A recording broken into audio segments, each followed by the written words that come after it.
સુરનગરના વઢવાણ ગણપતિ ફાટસર વિસ્તારમાં 19 વર્ષની યુવતી પર 15 જેટલા છરીના ઉપરા છાપરી ઘા મારી મોતની ઘાટ ઉતારનાર હત્યારાનું પોલીસે ઘટનાસ્થળે રિકન્સ્ટ્રક્શન કર્યું હતું. સુરનગરના વઢવાણ ગણપતિ ફાટસર વિસ્તારમાં રવિવારે સરા જાહેરમાં છરીના ઉપરા છાપરી ઘા 15 જેટલા મારી યુવતીની કરપીણ હત્યા કરાઈ હતી. આ કેસમાં પોલીસે આરોપી અમન રાઠોડને ઘટનાસ્થળે લઈ જઈ રિકન્સ્ટ્રક્શન કર્યું હતું. આ દરમિયાન પોલીસના ટોળા ઉમટી પડ પોલીસને વ્યવસ્થા જાળવવામાં ભારે મુશ્કેલી પડી હતી. લોકોની ભારે ભીડ વચ્ચે આરોપીને કોર્ડન કરી ઘટનાસ્થળે લઈ જઈ પોલીસે પુરાવાઓ મેળવ્યા હતા અને યુવતીની હત્યાના પગલે પરિવારજનોમાં ભારે આક્રોશ જોવા મળ્યો છે. મૃતકના પરિવારજનો દ્વારા આરોપીનું ઘર સરઘસ કાઢી ફાંસીની સજા આપવામાં આવે તેવી માંગ કરવામાં આવી છે. આક્રોશિત પરિવારજનો અને સ્થાનિક લોકોએ ગઈકાલે ટ્રેન રોકી અને રાજકોટ બાયપાસ પર ચક્કાજામ કરી વિરોધ વ્યક્ત કર્યો હતો. વઢવાણના ગણપતિ ફાટસર વિસ્તારમાં 19 વર્ષીય પાયલ સોલંકીની ઉપરા છાપરી છરીના ઘા ઝીકી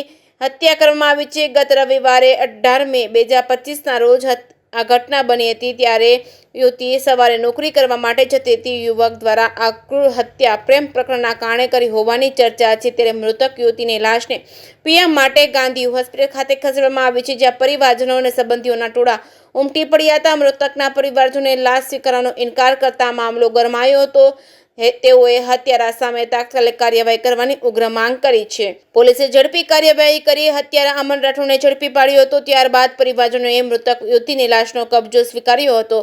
આ ગોજારી હત્યાની ઘટનામાં સમગ્ર વિસ્તારમાં ચકચાર મચી જવા પામી છે. પોલીસ દ્વારા રિકન્સ્ટ્રક્શન અને આરોપીની ધરપકડ બાદ પણ લોકોમાં આક્રોશ જોવા મળ્યો છે અને આ ઘટના પ્રેમ પ્રકરણના કારણે બની હોવાની ચર્ચા વચ્ચે હવે આ કેસમાં ન્યાયની રાહ જોવાઈ રહી છે. આ ઘટનાના અનુસંધાને પોલીસે આરોપીની ઘટનાસ્થળે લઈ જઈને રિકન્સ્ટ્રક્શન કર્યું હતું. આ દરમિયાન પીઆઈ, પીએસઆઈ સહિતનો પોલીસ કાફલો મોટી સંખ્યામાં હાજર રહ્યો હતો. રિકન્સ્ટ્રક્શન દરમિયાન રોષે ભરાયેલી મહિલાઓ અને ટોળાએ ભારે હોબાળો મચાવ્યો હતો, જેના કારણે વાતાવરણ તંગ બની ગયું હતું. જે કેસની ગુજરાતી સાથે મહેશ ઉતરિયા, સુરેન્દ્રનગર.